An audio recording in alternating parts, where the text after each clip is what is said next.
শুরুর দিকে আমরা যখন আসিফ নজরুলের ব্যাপারে কথা বললাম, আমি আসিফ নজরুলের ব্যাপারে কথা বলার পরে এই আসিফ সবার আগে এসে আসিফ নজরুলের পাশে দাঁড়াইলো, কিচ্ছু বলি নাই, হজম করেছে। আজকে আপনি আপনার বইতে লিখেছেন ক্যান্টনমেন্টে আপনি জানেন হাসনাত গিয়েছে, হাসনাত বলেছে না যায় নাই সে, আপনি গিয়েছেন। এখন আমরা কোনটা? ক্যান্টনমেন্টে কিছু একটা ঘটেছিল, আমি বলেছিলাম যে ডক্টর ইউনূসকে প্রধান উপদেষ্টা বানাইতে চায়নি, আসিফ নজরুলকে বানাইতে চাইছিল। এখন তো আপনারা স্বীকার করছেন, এতদিন স্বীকার করেন নাই কেন? এতদিন স্বীকার করা উচিত ছিল।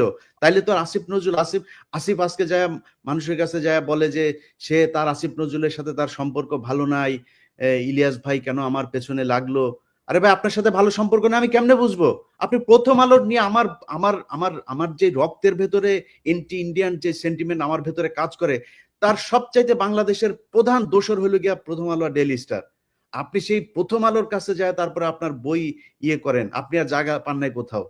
আপনার পক্ষে কথা বলবো কেমনে? আমরা তো বলতে চাই একটা দল দরকার ছিল যারা কিনা রাজনৈতিক শক্তির বাইরে গিয়া বাংলাদেশটাকে একটা সুন্দর জায়গায় নিয়ে যাবে। এই জন্য মানুষ জীবন দিয়েছিল, মানুষ আপনাদেরকে ব্ল্যাঙ্ক সাপোর্ট দিয়েছিল যে যা মনে চায় করেন, যত বছর প্রয়োজন হয় করেন। আপনারা তো এই ডক্টর মোহাম্মদ ইউনূসকেই রাখতে চান নাই, তার মানে আসিফ নজরুলকে রাখতে চেয়েছিলেন। কে চেয়েছিল? কেন চেয়েছিল? তারা কি এখনো আছে আসিফ নজরুলের সাথে? তাহলে থাকলে তারা কারা? ক্যান্টনমেন্টের সেই অংশটাকে আমাদের সামনে তুলে ধরতে হবে। ক্যান্টনমেন্টের সেদিন কি হয়েছিল সেটা খুঁজে বার করা খুব জরুরি। ইলিয়াস, আমি